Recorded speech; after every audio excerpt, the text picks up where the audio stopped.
மக்களுக்கு மகிழ்ச்சி தகவல். விலை குறைந்த எரிபொருள். தமிழ் பொது வேட்பாளருக்கு ஆதரவளித்தவர்கள் தமிழரசு கட்சியிலிருந்து நீக்கப்படும் அபாயம். அனுர ஆட்சியின் உண்மை தோற்றம் காலப்போக்கில் வெளிப்படும். விமல் விமர்சனம்.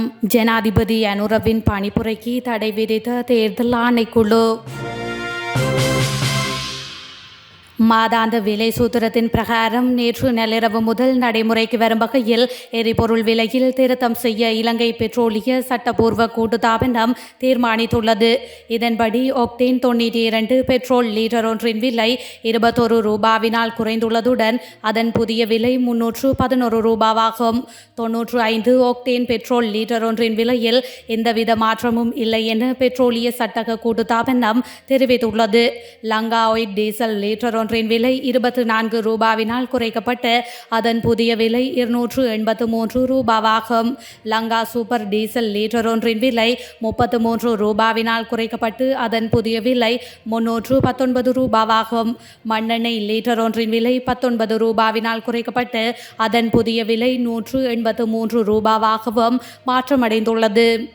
கோட்டாபய ராஜபக்ஷ நிர்வாகத்தில் காணப்பட்டது போல் ஒவ்வொரு புதிய அரசாங்கமும் தேனிலவு காலத்தை அனுபவிக்கின்றது.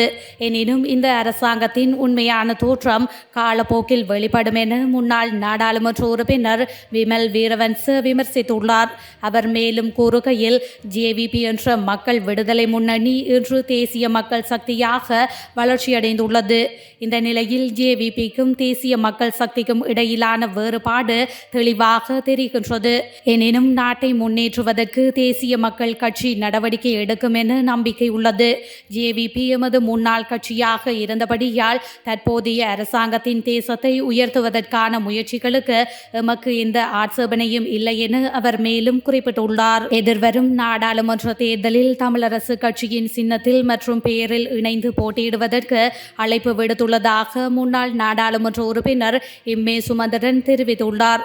மேலும் பொது தேர்தலில் தமிழரசு கட்சிக்கு ஆதரவு வழங்காமல் பொது கட்டமைப்புடன் அரசியலை தொடரும் நபர்கள் நிபந்தனையின்றி கட்சியிலிருந்து நீக்கப்படுவார்கள் எனவும் சுமந்திரன் அறிவித்துள்ளார்.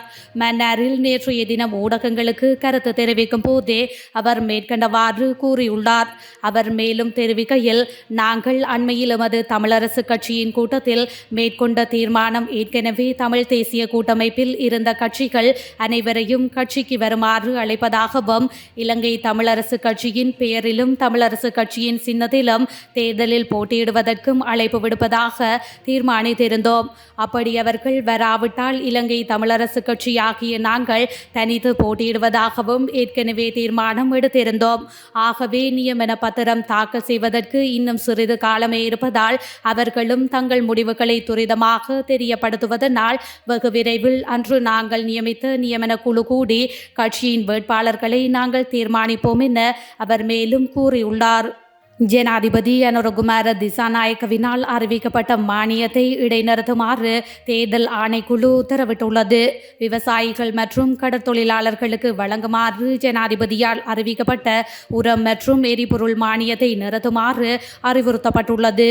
விவசாயிகளுக்கு 25,000 ரூபாய் உர மானியமும் கடற்தொழிலாளர்களுக்கு எரிபொருள் மானியமும் நாளை முதல் வழங்குமாறு ஜனாதிபதி பணிப்புரையினை விடுத்திருந்தார்.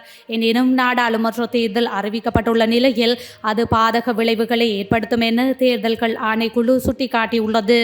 இதன்படி தேர்தலின் பின்னர் உரிய கொள்கை தீர்மானங்களை நடைமுறைப்படுத்துமாறு ஜனாதிபதிக்கு தேர்தல்கள் ஆணைக்குழு அறிவித்துள்ளது. இதேவேளை முன்னதாக குறித்த உரமானியம் மற்றும் கடற்தொழிலாளர்களுக்கான எரிபொருள் மானிய பிரேரணைகளும் முன்னாள் ஜனாதிபதி ரணில் விக்ரமசிங்கவினால் நடைமுறைப்படுத்துமாறு பணிப்புரை விடுக்கப்பட்டது. எனினும் அப்போது ஜனாதிபதி தேர்தல் அறிவிக்கப்பட்டதால் தேர்தல்கள் ஆணைக்குழு அதனை இடைநிறுத்தியிருந்தமை குறிப்பிடத்தக்கது. தமிழ் அரசியல் கட்சிகளின் பிரதிநிதிகளுக்கும் இலங்கைக்கான இந்திய உயர்ஸ்தானிகருக்கும் இடையிலான சந்திப்பு நேற்றைய தினம் நிறைவு பெற்றிருந்தது. இந்த நிலையில் குறித்த சந்திப்பின் போது கடந்த காலங்களில் தமிழ் தேசிய கூட்டமைப்பாக செயற்பட்ட போது எங்களுக்கு கசப்பான அனுபவங்கள் உள்ளன. இருந்தாலும் அவை தொடர்பில் பேசி கூட்டாக போட்டியிட முயற்சிகள் எடுப்போம் என தமிழரசு, டெலோ, புலோட் மற்றும் EPRLF ஆகிய கட்சிகளின் தலைவர்கள் இலங்கைக்கான இந்திய தூதுவர் சந்தோஷ் ஜாவிடம் தெரிவித்துள்ளனர். அதேவேளை நடைபெறவுள்ள நாடாளுமன்ற தேர்தலில் தமிழ் தேசிய கட்சிகளின் நிலைப்பாடு தொடர்பில் இந்திய தூதுவர் அவர்களிடம் கேட்டறிந்து கொண்டுள்ளனர். இதன்போது அவருக்கு பதிலளித்த தமிழ் தேசிய கட்சிகளின் தலைவர்கள், நாடாளுமன்ற தேர்தலை தமிழ் தேசிய கட்சிகள் தனித்தனியாக எதிர்கொள்வதால் வாக்குகள் சிதறடிக்கப்படும். இதனால் பிரதிநிதித்துவத்தை இழக்காத வகையில் ஒன்றாக போட்டியிடவே விரும்புகின்றோம். எனினும் இது உடனடியாக சாத்தியமில்லை. கடந்த காலங்களில் தமிழ் தேசிய கூட்டமைப்பாக செயற்பட்ட போது எங்களுக்கு கசப்பான அனுபவங்கள் உள்ளன. இருந்தாலும் அவை தொடர்பில் பேசி கூட்டாக போட்டியிட முயற்சிகள் எடுப்போம் என குறிப்பிட்டுள்ளனர். ஜனாதிபதி செயலகத்திற்கு திருப்பி அனுப்பப்பட்ட 107 வாகனங்கள் ஜனாதிபதி செயலகத்தின் நிரந்தர ஊழியர்களுக்கு வழங்கப்படவில்லை என தெரிய வந்துள்ளது. மேலும் அரசியலமைப்பு சரத்தின் கீழ் நியமிக்கப்பட்ட முன்னாள் ஜனாதிபதியின் தனிப்பட்ட ஊழியர்களுக்கு வழங்கப்பட்டுள்ளதாக ஜனாதிபதி ஊடக பிரிவு தெரிவித்துள்ளது. இந்த நிலையில் ஜனாதிபதி செயலகத்தில் வாகனங்களை நிறுத்துவதற்கு இடவசதி இல்லாத காரணத்தினாலேயே அந்த வாகனங்கள் ஜனாதிபதி செயலகத்திற்கு வெளியில் நிறுத்தி வைக்கப்பட்டுள்ளன. எனவே அது கண்காட்சிக்காக அல்ல என பிரதமர் தெரிவித்துள்ளார்.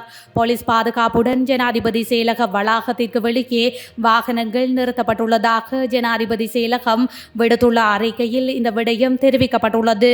இதேவேளை ஜனாதிபதி அனுரகுமார திசாநாயக்கவின் பணிப்புரைக்கு அமைவாக அத்தியாவசிய சேவைகளுக்கு வாகனங்களை விரைவில் வழங்க நடவடிக்கை எடுக்கப்பட்டு வருவதாக அந்த அறிக்கையில் தெரிவிக்கப்பட்டுள்ளது. பொதுமக்களின் பாதுகாப்பிற்காகவே முப்படையினரை வரவழைத்து ஜனாதிபதியினால் அண்மையில் வர்த்தமானி அறிவித்தல் வெளியிடப்பட்டதாக பாதுகாப்பு செயலாளர் ஏர் வைஸ் மார்ஷல் சம்பத் துயகொண்டா தெரிவித்துள்ளார். இது தொடர்பில் ஊடகங்களுக்கு கருத்து தெரிவித்த அவர், ஜனாதிபதிக்கு வழங்கப்பட்ட அதிகாரத்தின் கீழ் இது வழமையான நடைமுறையாகும். அவசரகால சட்டம் இல்லாவிட்டாலும் பொதுமக்களின் பாதுகாப்பிற்காக முப்படையினரை வரவழைக்கும் அதிகாரம் ஜனாதிபதிக்கு உண்டு. இது முற்றிலும் ஒவ்வொரு மாதமும் வெளியிடப்படும் வழமையான வர்த்தமானியாகும். இருப்பினும் சமூக வலைதளங்களில் இது அதிகமாக பகிரப்பட்டு வருகின்றது என்று அவர் சுட்டிக்காட்டியுள்ளார். மேலும் இலங்கைக்கு ஏற்படக்கூடிய அனைத்து வகையான அச்சுறுத்தல்களும் தற்போது அடையாளம் காணப்பட்டுள்ளதாக தெரிவித்த சம்பத் துயகொண்டா, பொதுமக்கள் தற்போது பல வழக்கத்திற்கு மாறான அச்சுறுத்தல்களை எதிர்நோக்கி வருவதாகவும் அவர் குறிப்பிட்டுள்ளார். ஹங்வெல்ல நிலுவன் துடுவ பிரதேசத்தில் இடம்பெற்ற துப்பாக்கி சூட்டில் ஒருவர் உயிரிழந்துள்ளார். இந்த துப்பாக்கி சூடு நேற்று இரவு 8:15 மணியளவில் இடம்பெற்றுள்ளதாக காவல்துறை ஊடக பேச்சாளர் பிரதி காவல்துறை மாதிபர் நிகால் தல்துவ தெரிவித்துள்ளார். உயிரிழந்தவர் 55 வயதுடைய பேருந்து உரிமையாளர் என காவல்துறையினர் தெரிவித்தனர். குறித்த நபர் வீட்டில் இருந்தபோது துப்பாக்கி சூடு நடத்தப்பட்டுள்ளதாக காவல்துறையினர் தெரிவித்துள்ளனர். T56 ரக துப்பாக்கியால் இந்த துப்பாக்கி சூடு நடத்தப்பட்டிருக்கலாம் என காவல்துறையினர் சந்தேகிக்கின்றனர். ரணில் விக்ரமசிங்க ஆட்சி காலத்தில் வடக்கு மாகாணத்தில் மதுபான சாலைகளுக்கு வழங்கப்பட்ட அனுமதி பத்திரங்களை மீளாய்வு செய்து உரிய நடவடிக்கை எடுக்குமாறும் அரசாங்கத்திடம் கோரிக்கை விடுக்கப்பட்டுள்ளது. இதன் மூலம் சமூகத்தின் குறிப்பாக இளைஞர்களின் நல்வாழ்வை பாதுகாக்குமாறு ஸ்ரீலங்கா பொதுஜன பெரமுனவின் அரசியல் சபை உறுப்பினர் கீதாநாத் காசிலிங்கம் ஜனாதிபதி அனுரகுமார திசாநாயகவிடம் எழுத்து மூலம் கோரிக்கை விடுத்துள்ளார். இதன்படி பரந்தன் சந்தியிலிருந்து இரணைமடு சந்தி வரையான பாதையில் அண்மைய வருடங்களில் பல மதுபான சாலைகள் குறிப்பிடத்தக்க அளவில் அமைக்கப்பட்டுள்ளதாக கீதாநாத் குறிப்பிட்டுள்ளார். கடந்த ரணில் விக்ரமசிங்க ஆட்சி காலத்தில் குறிப்பிட்ட சில அரசியல்வாதிகளின் ஆதரவை பெறுவதற்காக இந்த மதுபான அனுமதி பத்திரங்கள் பல வழங்கப்பட்டன என்பதை ஜனாதிபதியின் கவனத்துக்கு கொண்டு வருவதாக அவர் தெரிவித்துள்ளார். மேலும் அண்மை காலமாக இது போன்ற நிறுவனங்கள் தோன்றியதால் அன்றாடம் மக்களின் இயல்பு வாழ்க்கை கடுமையாக பாதிக்கப்பட்டுள்ளது.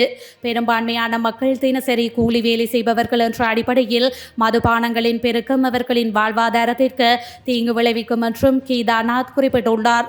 அத்துடன் இந்த மதுபான அனுமதி பத்திரங்கள் வழங்கப்பட்டமை குறித்து விசாரணை நடாத்துமாறு அவர் ஜனாதிபதியிடம் வலியுறுத்தியுள்ளார்.